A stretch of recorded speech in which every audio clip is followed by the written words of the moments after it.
like to call the meeting to order.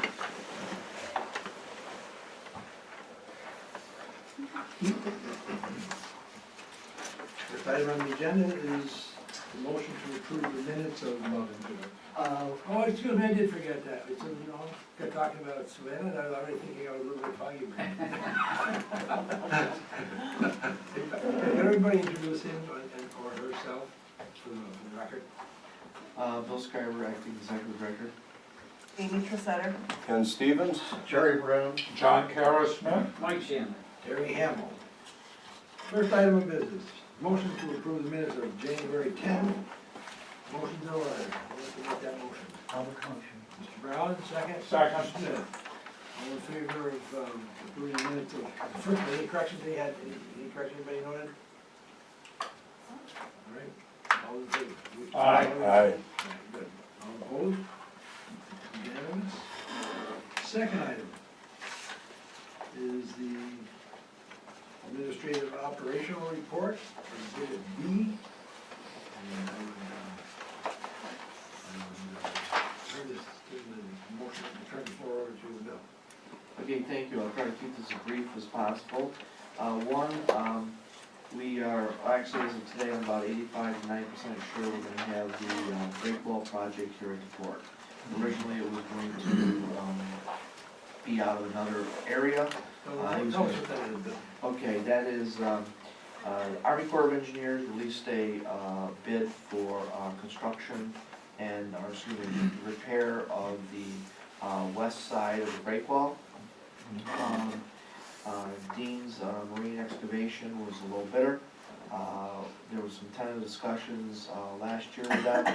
They were looking at alternate options. They came in last week. I had a nice long conversation with the owner, took him around, we did a little bit of negotiations, and I gave him some prices. He was very happy with those prices, and he will be looking at finalizing a contract in the coming weeks, so I'll be talking to our council on that. I was gonna say, we have to, Yeah, okay, they'll- that was my issue. Yeah, the rates are very good and competitive, and he's decided to move the project here. Of course, I'll be guaranteed that when I have ink on paper, but Right. we're very good conversation, and I think it's very beneficial for the port. Tell us, was that the project that was open for other areas? He was going to take and barge from Buffalo material. Now it looks like we're going to be doing it by rail to the port. And I've extended him a very competitive rate at the Fitz site. We have the rail, we have almost ready-made dock, and in order to complete the project in the time allowed, seeing that we have a fishing season, they don't want a construction before a date in July, we have to stockpile a lot of product. In that stockpile, it's perfect. I've offered him the Fitzgibbon site, which he likes. So we can stockpile there, and then when July date comes, we'll move it right into there. So that's where we are on that. So, okay, yes. Okay. Well, what are they using to repair the wall? Did you get that information? Oh, it'll be the same as they use before, granite and limestone. Next is the FEMA issue. We have FEMA in tomorrow for another scoping meeting. We've had a conversation with them about a week and a half ago on where our damage is. I have given them a damage assessment. They are taking that damage assessment and they'll be doing an on-site visit tomorrow. This is From the high water. Yeah, high water. Again, that's a 75-25% match. We have around $6.5 million damage between the three areas that we've identified as being damaged through the high water. We also, leading right in that, I've issued an RFQ. That's a request for qualifications, engineering firms. We're going to need assistance The FEMA process is long, very technical. Engineering is gonna be very, very important. So that is due on February 15th. I will be looking at those, and then I don't know how the board wants, maybe we can put it to committee for recommendations to the board in that March meeting. Because I will need assistance in doing this. It's gonna be very complicated on being able to clearly assess and follow the procedures. If I tell you that the book that I have to follow on the FEMA is this big, then it's 3 times that size. It's a lot of regulations. So we have to make sure we go through that clearly. ILA negotiations, I just got emails last week. Final ILA negotiations will be in Chicago on the 12th and 13th. I'll be going out for that. On number 4, Bill, when will the local negotiations start? After the final master is signed. I'll enter in. So after the international contract is signed? Okay, Then we'll go into our local contract negotiations. okay. Number 5, seeing we've had a lot of expenses this year, more than normal, I asked New York State Department of Transportation to forego this year's supplemental repayment for the Port of Oswego.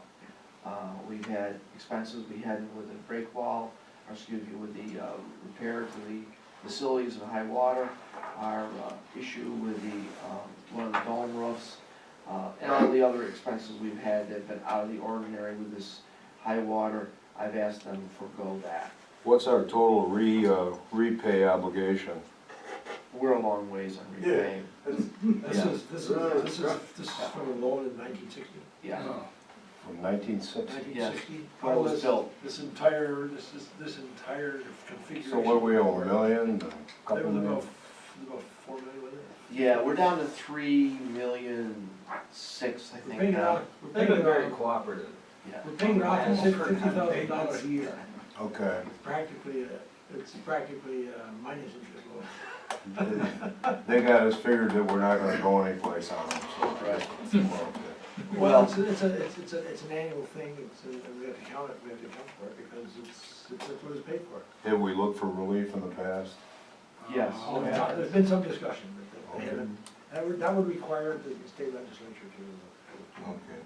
It'll be a topic that we'll bring up again this year Yeah, with the well, being session. kinda new here, it's something that I hadn't been aware Well, of. that copy up there was basically what the port looked like before 1960, when it was completely reconfigured. Okay. Just for my edification. Well, Thank you. every year it's the same thing, Yeah. $50,000.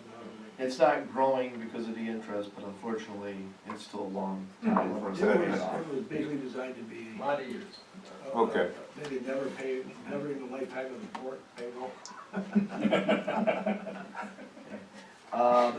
Number 6, Mike Shanley and I had a call with Division of Codes Enforcement. Apparently, there's a regulation out there that we need to,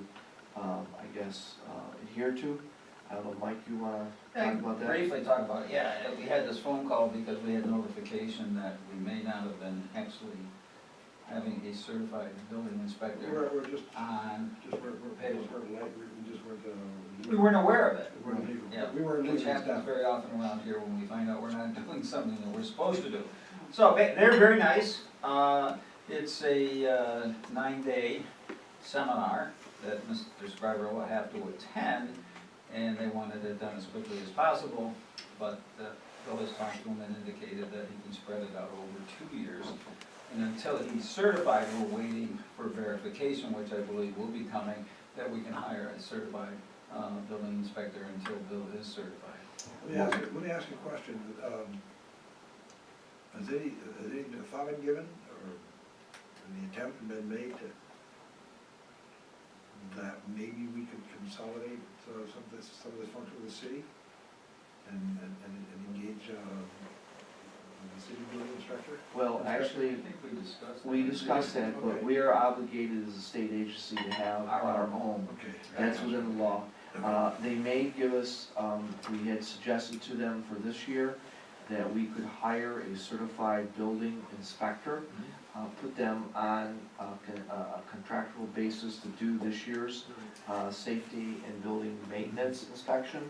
And then I would be up to speed hopefully this fall, and then we would be totally, and I would like to stress, this is one of those regulations we had no knowledge of, and it just, you know, one of those things just pops up because someone started shuffling papers and found our name on a piece of paper and started. Bottom of the going. stack. We have to have our own employee. Yes, That's the right So employment for we can self-inspect them? yes, Yes, Okay. yes. Can you, and then we have to file an annual report with them to make sure we're doing And it. so what's the difference between having an on-staff paid employee or hiring a certified building inspector to do it every day? Well, it probably Mike could better answer that, it's a legalese in the legislature. Mandate. Right. Mandate. And the building inspector has to be here at all times, so that would argue against having. And I had a Which discussion. is not a bad idea, No, actually. no, it's not, I'm not arguing that, No. I'm just wondering if there's a way to facilitate it. Well, I was shocked how much time it takes to be certified. Well, and here's the shocker is that whoever we hire for to replace George's position is probably gonna have to go for another block because there's gonna be a safety and building maintenance inspector, there's gonna be an actual, another part like a zoning enforcement we're gonna have to be able to issue occupancy permits on a building that we remodel or build. So it's, Oversight is Yes. becoming more Yeah, and yes. more. yes, and the state now is becoming more, I should say, picky at making sure each of its agencies have the required staff that does this. Even though we're a staff of what, 10, 11 permanent employees, it doesn't matter to them, they still want that to be done. Well, they were very Very nice. friendly, agreeable, just as something you have to do. And they're Striving to working make it with us, they're working with us. easier to become a business in New York State. I don't, I was on. More overhead is what. I was appointed by the governor one period of time, a number of years ago, to be on the New York State Building and Code Inspection Commission. And I just want to assure you, that rule, that regulation did not come from me. Okay, thank you. Okay, And this is an annual inspection that you have to? yes, Okay. yes, yes. And ongoing, anything that is altered or changed has to be done. The purpose is good. It's a perfectly good, we gotta It's really stay, good certified. we must be in the right. And we're going to be, I mean, and they understand that it's gonna take us a little bit longer than an agency that has 300, 400 people to come up to it, so. Number 7, I wrote, as I said, last month, we have the damage done by the high water. I've asked DOT Rail for reconsider some of the allocation of that money to our dock, 25% match for FEMA.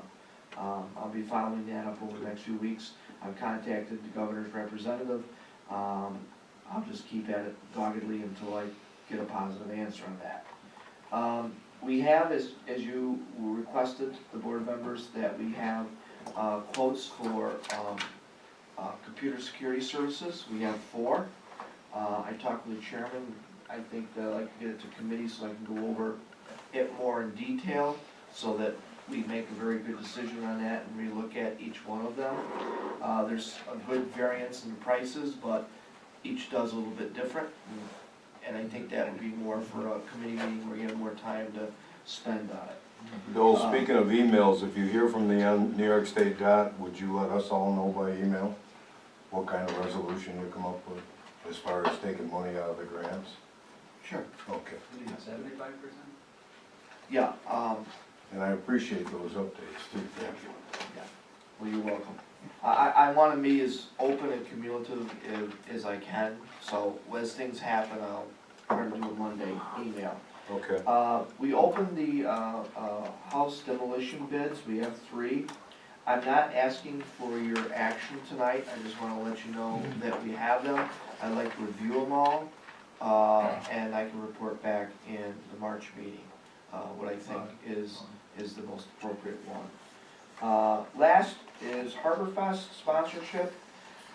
It's been a tight year this year, had meeting with them. We've had some unexpected expenses along the way. They're asking us again for the same membership level we had last year. around $10,000. After initial shock of spending $10,000, I asked our finance person, Debbie, and she said, Bill, you'll be all right, because it'll be around June. And there'll be barges on the dock, we'll be putting money back in. I said, well, okay, then I'll bring it to the board, because quite frankly, that's what we're thinking about, is keeping our standard membership as we had last year. I won't ask for a decision right now. Who's doing the fireworks? I understand that Pathfinder is picking up some of it, and Entergy, I think it is there, Entergy is doing the remainder. Entergy, I understand, is slowly phasing out of it, and others will be taking that over. The reason I brought that up is I thought, because. We don't have money. Well, I know we don't have money, but I'm just saying is that, I was more concerned because I thought Energy, now that they're getting public funds, that they were no longer able to fund the fireworks, so I'm happy to hear that they can. So I'll bring that to you next, well, maybe in April, but the bottom line is, as soon as I found out that we could afford it, a little bit later, towards when you normally write the check in June, I had no issue with that. Going back to number 9, the house demolition, Yes. I see that the low bid is a woman's business enterprise. Does that help us, or Yes. is it a neutral thing, or? No, it does, it does. It is, clearly we have a requirement under 15A of the executive law that we are to utilize at least 30% of our discretionary spend with MWBEs. And as a WBE, that's a higher priority for us. It's good news, we've maintained 30 or very close to within a percentage of 30 for the last year and a half. So yeah, that It's been will pretty be very. regular, it's been pretty regular with Metro. No, Yes. she's considerably low.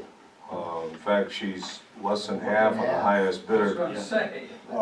Is this an unconditional contract? In other words, a hard contract? She comes in, does the job and leaves, or she got the opportunity to say, well, I didn't realize I was gonna be messing Well, with this gas that- pipe and. That's why I want to take the time to interview her and make sure I understand her quote to be fully same. Because we want a as hard others. contract. Right. Yeah. Also, asbestos removal, that's gotta be considered. We've had the asbestos tests done on both houses. And asbestos tests were given as part of the bid requirement to all those who wish to bid. So they have the full information of what is in the houses and what issues they'd be dealing with and demolishing them. And when do we have to give you an answer on this, after you There is have an no- interview with them? I was thinking about bringing it back next month with a recommendation, but again, Ken, as you see the difference in it, that was my first thought. Let me take and look and talk at this and see, make sure it is a correct and appropriate bid before I come and make a Award any recommendation. contract. Yeah. Okay. Because there's a huge difference. If one was 5,000 or 6,000 difference, but this one was so much different, yet the bid looked to be the same. I really wanna take a little time to talk to the person and make sure we're dealing with the same thing. That's to Okay. remove all the debris off site. Actually, it's for the 2 houses we own. Right. We own 2 houses, You guys know. on Mercer Street, and, This is to demolish them. yes, demolish them Cheap. and bring them to the ground. And the reason is because that whole area is basically a commercial area the houses were built on. And once we acquire them, they become state property. Yet, they are an eyesore of senses, and they also are an issue for us to maintain.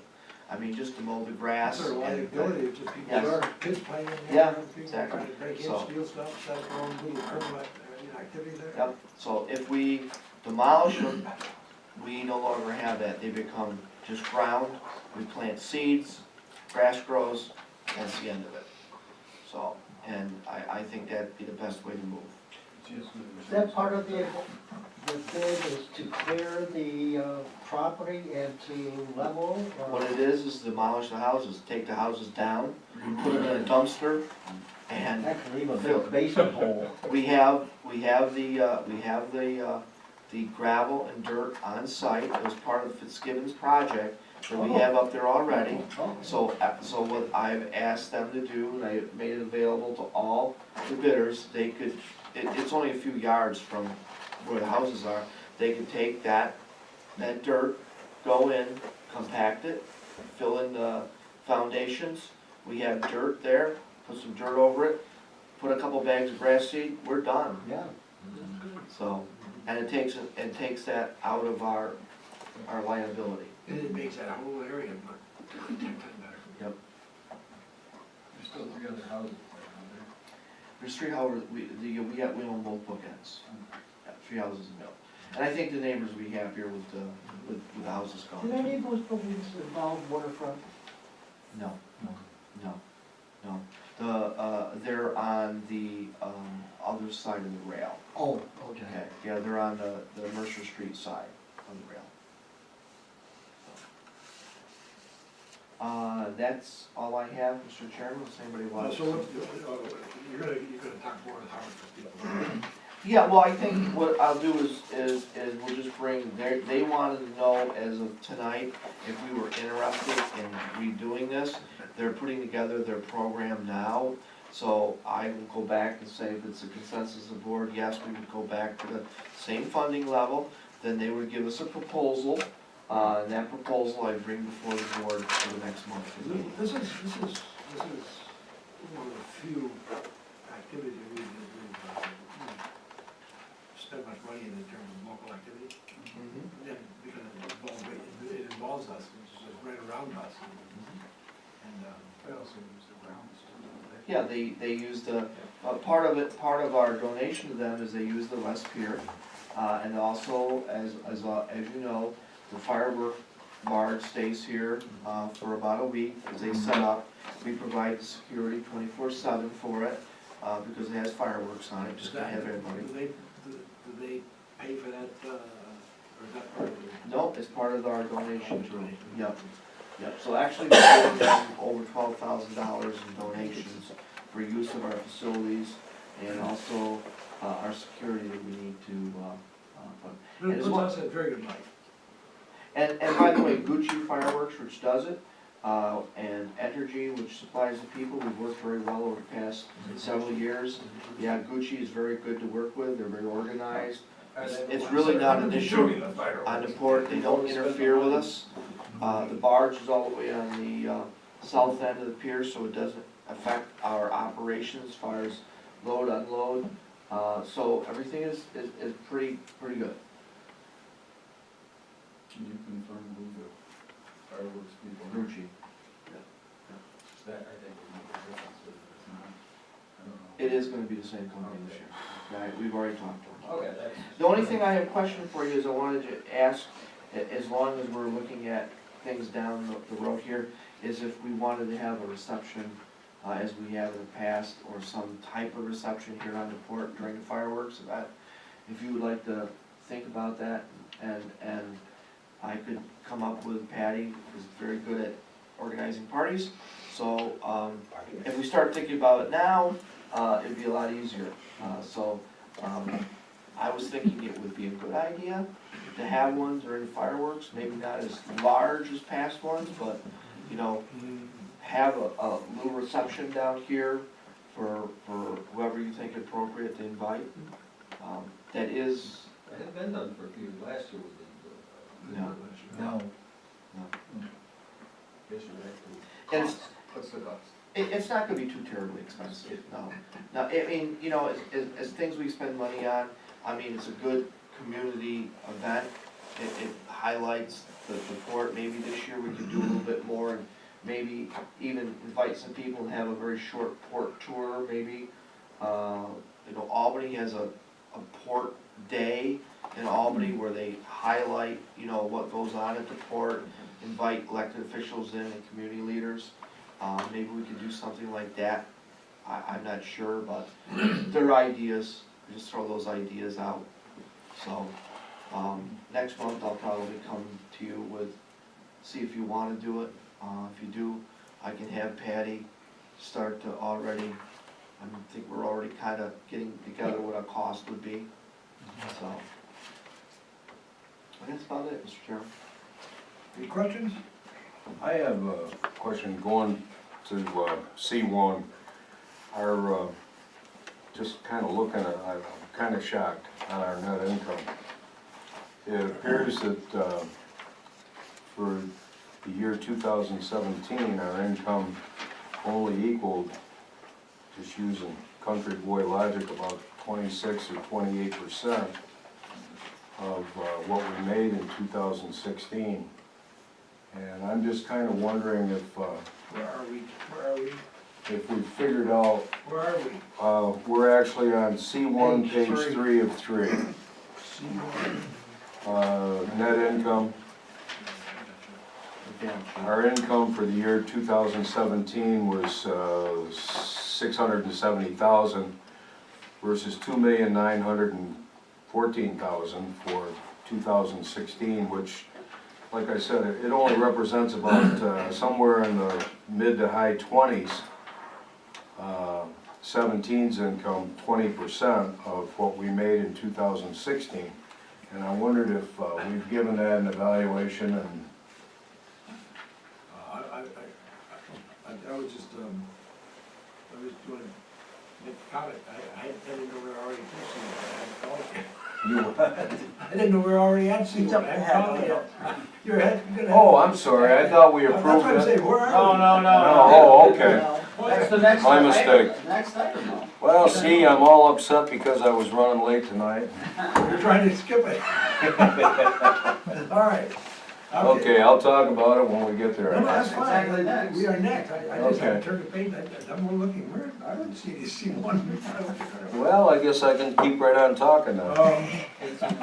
There was no mention, no question with this December activity report? This is before C1. That's what I'd like to know. I'm wondering if we figured out, you know, where did we lose? Where did we lose our income? well, we lost,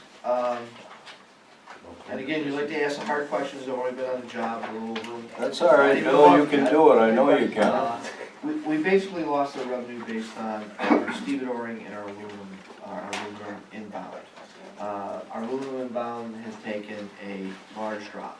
The good news is that on the preliminary discussions with the aluminum companies, we're gonna have a slight bounce this year. And also project, you look at the year project to date, we had projects that, as a date that year, we didn't have in that last year. 2016 then obviously would be the best year we've ever had. Yes.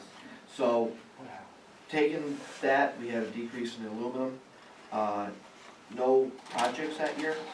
We didn't really have any projects, there was nothing coming out of dock. Right now, we have one project coming out of dock. I've got another one today that I'm in negotiations with and getting prices on. We're looking at an increase in aluminum this year. Already, we have brought in another customer by rail and truck. We've made aggressive play for the ATS business, which was escaping us, now we're getting it. So I think that we're not gonna get a huge jump back, but we're gonna get a substantial jump back this coming year. So, yeah, that is concerning to me. The aluminum drop is primarily it. And we did not have our last barge also of the year. That got stuck up before the locks in St. Okay. Lawrence. I won't discuss what profit we make on a barge, but, you know, that was a good chunk of change for us to have. Right. And also, it's a secondary chunk of change. So, But the we bottom can't line stand is- another year like that. no, and we won't. I mean, asking everybody here, I mean, our attitude that you gave me was be aggressive at getting business. And that's what I've been doing. And we've been getting very positive responses from our customers. This year, Purdue is investing money in scale systems. We're going to quadruple the amount of export out of here. Right now, the amount of soybeans we have, we're having to create cribs in our, underneath my, my window, well, one of my windows, because now I go between offices every few minutes. They don't know where to catch me, but I'm in between one of the two. For more soybeans. We're gonna have a fantastic year on grain this year, which is probably, we're looking at least 35,000 metric ton metric ton, not ton, metric ton export, which hasn't ever happened here before. As far as this side goes, we're gonna have, so that's all revenue. And that fall season, we'll be going in on this one, we're gonna be exporting ships, so that's gonna increase. In fact, I just talked to Dennis before he left vacation last week. We're getting 30 rail cars because we have so much product here now, grain, that he's having to move rail cars in to get rid of it. Do So you we have can any bring scheduled more. meetings with Dennis in the near future, or no? Well, he just appears and talks to Yeah. me. I mean, seriously, he calls and he'll just come in and talk to me. I'd like to come down and talk to him. Would you give me a call next time he's in? Sure, if you'd like to, yeah. Usually I don't get an advance warning, it's usually he comes in once a week just to kind of look at the product. I think he does it on purpose, just to make sure we're just on our toes, but, You yeah. might be sleeping on the couch. As long as I'm not delivering meals on wheels, I'll come down. And also, you know, we're on the renegotiations with crop production services, which isn't gonna be a huge amount of money, but again, it's gonna be a little bit of an uptick in our revenue. So I think all the signs are positive. I've called a lot of these customers, I've had conversations with them, I've talked to Novellis. We're making moves that are positive, and I think that's gonna start showing up, but I won't even hear a month, so give me a few more just to get this thing, you know, rolling into where we're looking. But I think you're gonna be very surprised that this year's budget is gonna be a little bit more positive, Okay. and conservative but positive. All right. Thank you for that report. Sir? Yeah, we were supposed to have a motion before we started that discussion, but. Sorry to catch you. I don't know, being hard nosed. So, is that all for the Yep. primary financial report? That's correct. Well, we'll have a motion now, we should have started that, motion to accept to accept primary financial reports. I'll move it. I'll second it. Mr. Sitter and Mr. Stevenson.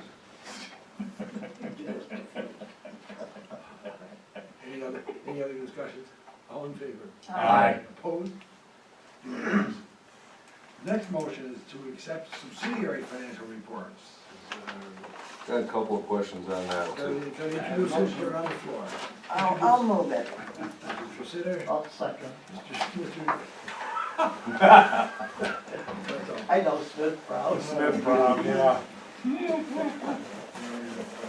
We need a Jones. Now discuss. Please discuss, time for discussion of that motion, motion 1803. Financial report, subsidiary financial report, discussion. On the Tartaglia asphalt repairs, Bill, when was that done? That was done about a year and a half ago. And the company that was the subcontractor never submitted the bill to us. There was a little discrepancy on when it was submitted. It was under the contract, our contract. Tartaglia brought it to our attention, and it was correct. It wasn't submitted in the package, and it got held up. So we did owe it, and we paid it. The only thing is, did we pay the correct price for the material, or did It we was pay a the higher actual- price? It was the actual bill at time At the of time. delivery. Okay, And so it was not, like, but that this stuff year's fluctuates. prices, oh yeah, there was Yeah. this year's prices, it was actually a bill that was outstanding. Okay, Just took them out of the center, right? It was between the subcontractor and Tartaglia, it was a screw up. Okay. So, and I'm looking at the last entry in the impress fund. Shark Welding and Repair Service. What happened to our north wall? well, what happened in the north wall is that this building was built, as we know, in 1961, 1963. The north wall, basically, over that period of time, the concrete blocks become porous, allowing water to come through. the pointing of the blocks is bad, you really can't stop water. Now, that is not an issue, we have equipment, but now we have grain in the north wall warehouse. So that north wall, and that side gets all the wind and rain as it comes across, as our normal northwesterly direction as it hits us, and it just permeates through the wall. And it creates issues with the grain that's stored in there, water getting into the grain. It wasn't hugely bad last year, but you can see where the water started to get into the corn that was stored there. So really what we had to do is stop the water from permeating the wall. Now that would be one of two things. We tried 2 years previously to use a paint that you use like on your solar outside to stop water. That did not do it. So then the only other option we had is what we already tested on our wall of our electric building out here in the east dock, was we actually put aluminum up. We just went with wood, put aluminum up, so that the water couldn't permeate the wall. I have 2 layers to go through. Well, actually, it doesn't go through aluminum. Okay. Actually, what we did is seal the top, ran it to the bottom, and the water hits the aluminum, comes down, and drains away. So that, since we've done that, it stayed dry. So that was our issue with that wall. And at some point in time, we've got to look at doing that across that one side in the future as we continue to store grain in that side to eliminate any water getting into the building. And by the way, it was cheaper than actually trying to repoint the brick and do all that major repair, because that's quite expensive. The aluminum siding, if you will, on the wall was much cheaper, quicker, and more efficient. How often are we gonna have to store grain in that particular area? We have a contract with Purdue until 2020. Okay. Is there any rubberized tarps or anything that could be lining the inside wall, or? Well, with the aluminum, we don't need it now. Well, what I'm saying is, would they be cheaper than going through the expense of putting up aluminum sheet? Then you're talking labor and it degrades, and the aluminum, like aluminum roofing on your house, lasts for, well, at least 25, 30 years.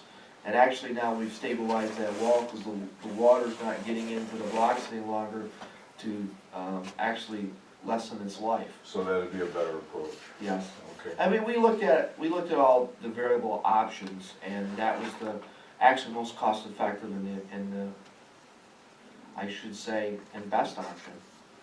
Okay. That Sounds good. aluminum oxidizes, and with aluminum oxidizes, with aluminum oxide, aluminum rust, that becomes What? that becomes a layer of aluminum that prevents further rust. So the aluminum doesn't rust away in a long time, over a long time. It takes a long time to get rid of aluminum. Okay. It's its own self-rusting inhibitor. Just wondering. You don't ask, you don't get an answer. That's right. Any other questions about this motion 1803? Been moved and seconded, all in favor of motion of 1803, say aye. Aye. Opposed? It's unanimous. I have to vote all the time. So, next item is the chairman's report. Brief.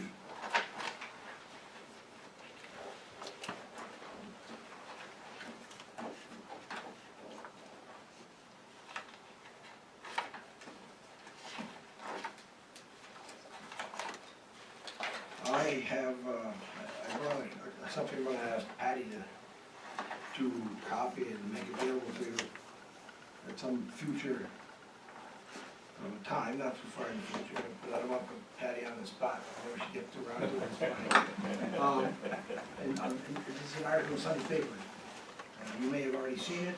It was the Sunday Syracuse Post-Standard. And it was about the core trial. I don't know if you're following the core trial. Core is a company that was involved in some construction around the DeWitt sites, and they produced a couple of buildings. As part of the $500 million project list that the governor was talking about improving. And you're aware that some of the people are on trial now, some have been arrested, being prosecuted. In the paper, there was, on Sunday, there was an article, the most recent of a series of articles about a fellow I know, named Joe Coco. He moved a lot. He was the governor's probably predominant aide. He basically considered him like a brother. His father considered him like a brother, and Andrew said in his father's eulogy that the rest of the brothers thought that he liked that brother the best. So this is a person who was very high up in Albany. Anyway, he had been on trial, and this article was titled "Top Cuomo Aide Quit to Run Campaign, but Kept Using Government Staff in Office." And I'm not making any comments at all about the article, about the person. I'm not making any comments plus or minus about that person. I know the person, I like the person. The article, I think, is useful for you as board members because it is full of some of the things we discussed when we talked about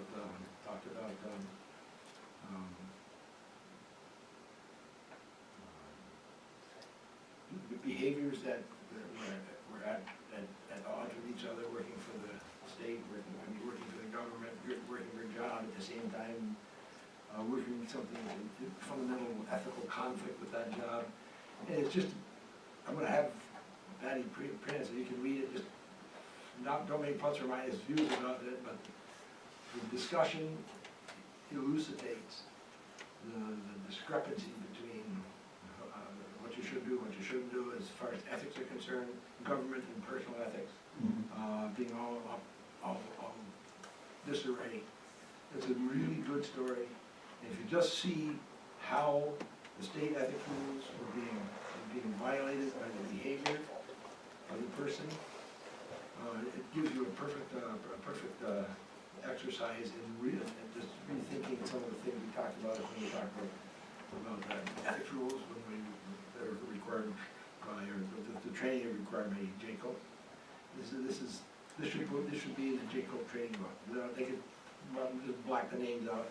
Just the things that happened are just astonishing. I didn't have time to make copies before the meeting. I was planning to, but I will have Patty make these and get them all available. It's well worth reading. Is it about someone in the New York State Legislature? No. No. It's about a person who was in the room, in the office directly beside the governor. Oh, Joe okay. Coco. His best friend, who got himself in a heck of a mess. And the guy who's testifying today is Howe, who turned states. I got a pretty good idea of what we're talking about here. I'm not making value judgments about the story. I'm talking about this as an exercise for all of you who've had the JCO training to review and just think about some of what we talked about and how this guy got himself in a bind. He can't get out of his mind. The evidence is too severe, and I'm not sure. I don't know. I can't make any comment about why or how he got into that bind. He got into that bind, and it's a textbook classroom exercise to see what a real person did that got him completely immersed in ethical disarray as far as Jacob was concerned. And it's New York State law is concerned. It's worth it, so I'll have Patty make this available. I don't have anything else to say right now in the chairman's report.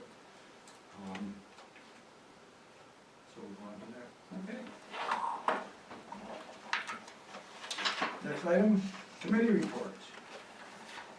Are there any executive committee report, audit committee, governance committee? The governance committee, a few weeks ago, I received an invoice from the Del Conte law firm, and I sent it off as an email to the rest of you, so. Send it to me as chair of the committee, I guess.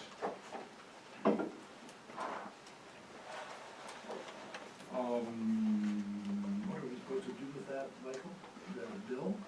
bill, it's a bill, yeah, I mean, So obviously. let's go to the audit committee. Right. Right, That will be reviewed by the audit to committee. go from governance to audit.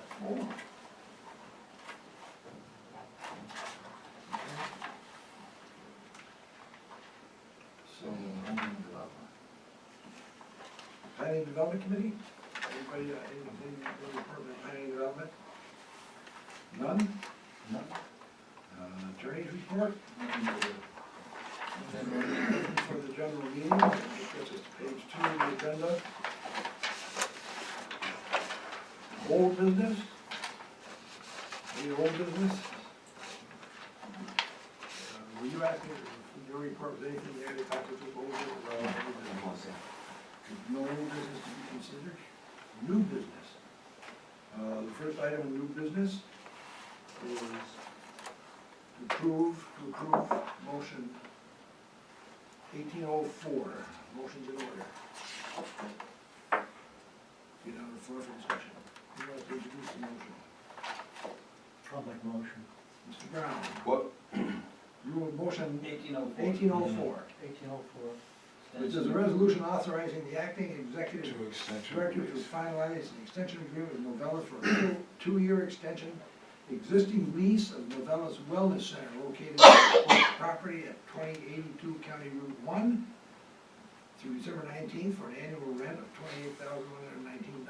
Now, I need a second. Who? I'll second it. Jerry did the first one. Mr. Braun, Mrs. Tresiner. Okay.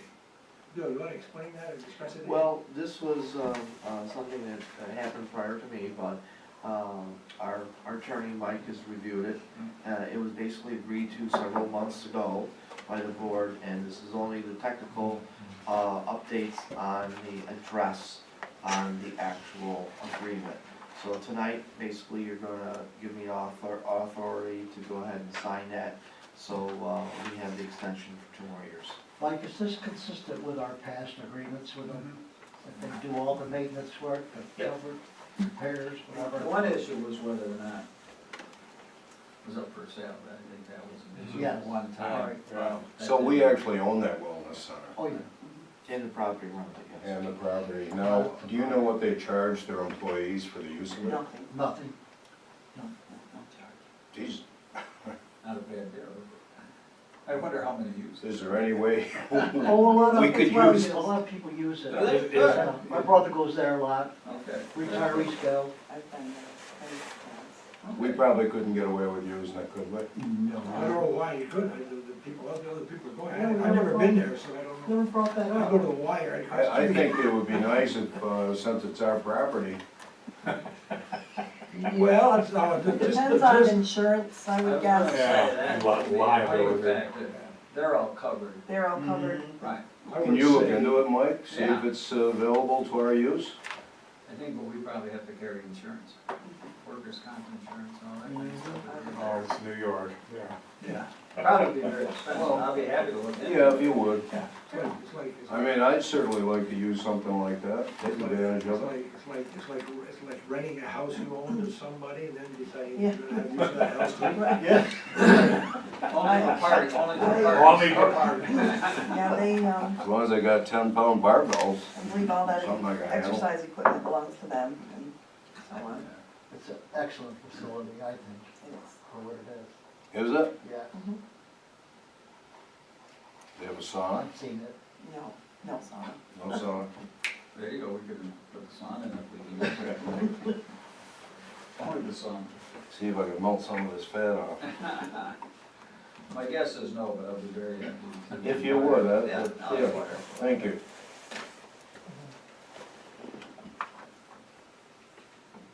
Okay. That came up some years ago. It was being made, good use of. I know I'd use it if I had the opportunity. Well, it's on the Yeah. way. Did we vote on that? No. No. Okay. All in favor of this motion? Aye. Opposed? It is unanimous. The next item is motion 1805. Resolution to approve changes to the paid time off policies for vacation, personal and sick time as reviewed and approved by the governance committee, updating the entitlement based upon anniversary year of employment and earned vacation time based upon accrual rather than allotment basis. Motion is in order to approve that. Mr. Smith, your committee reviewed it. I approve it. Okay, you wanna move the motion then? Did you? Yes, Okay. yeah, move. I'll second it. motion. Okay. Mr. Smith and Dr. Steve. Mr. Smith Any and discussion? Mr. Jones. You wanna describe that a little bit more? You're, I thought we discussed this Yeah, in the last meeting. Yeah. I didn't recall we discussed it. Well, I can briefly. Well, that's what I was this is- referred to the governance committee, review it and then report I back. could briefly go over this if you want. Basically what this is puts us more or less in a business standard way of accumulating the sick days and the vacation days. After you become permanent after 6 months, then instead of getting all your vacation in a block or waiting a whole year to get your vacation, just basically allocates it over the time you actually earn. So basically, as you yeah. actually Which work, makes sense. you earn vacation, as you work, you earn your sick days. All this is bringing it back into that alignment. So it's actually not giving you more, or giving you less, it's just bringing it into more. Because example, if I quit tomorrow, you know, I have all my vacation if I used it. But this is what more, well, the college does it, it's, you earn it as you go along. Yeah. Yeah, I understood from talking to Debbie that these, what seem to me peculiar numbers are fairly well established. The 1.538461 hours of vacation at a pay period, then you earn 3.0769231 hours, so on and so forth, and after completing 4 years, you earn 4.6153846. I mean, I just found that long number a bit peculiar. Where's the source of pi? Yeah. It comes over it's our payroll system. Oh, okay, it's been around. It's, Oh, yes, wow. it's Okay. automatically rounded and leveled as we go through. Most of our policies such as this they were developed, I don't know when, maybe in the 70s. Yeah. And it's not in keeping with what is normally offered employees and contracts today. And this would make us more in sync with the normal, like we use ADP for our payroll. This is what Okay. a majority of everybody has, so. Really, it comes down to the type, doesn't it? I kind of like that Every last day's work. sentence on sick days and personal days where it says, you lose or will not be paid. You use it or you lose it. I like that. Because some companies do accumulate. Of course, when they retire or whatever. SUNY did once, which was wonderful, but not anymore. You give that up. Yeah. That's That's no tax. In the city, I think you can do it too, because then. But see, if you have a accumulated that pays for your 180 sick days, you didn't use, you got a year's salary. Mm. Gone. Gone. They'll never It's called do that. negotiation. All right, all in favor of motion 1805? Aye. Opposed? Unanimous? I spoke his paychecks, I was thinking about the one, his paychecks, because that's the one we have in our. You might get a call. You might get a call. Next motion is 0518, excuse me, 0818, yeah, 0518, to move to executive session to discuss contract negotiations, personnel matter, and the personnel matter. So moved. Mr. Smith, Mr. Brown. So is it 205-1806? Yes. Okay. Oh, that's right, that's a mistake. 1806. The number was left, Mhm. we left off, I forgot. Well, because there might have been other motions. All in favor of that motion to move to executive session? Aye. Opposed? It's unanimous to move to executive session? We will be in executive session shortly. All set, Patty? Yes. The motion is in order to resume regular session. So moved. Mr. Smith? Second? Mr. Mr. Stevens. All in favor? Aye. Is there any other business to come before the body? Motion's in order to adjourn. Yes. I will move to adjourn. Second. Jessica and Mr. Smith, all in favor of adjourning? Aye. Opposed? We will adjourn and we will meet again March 5th. Thank you very much. Ladies and gentlemen.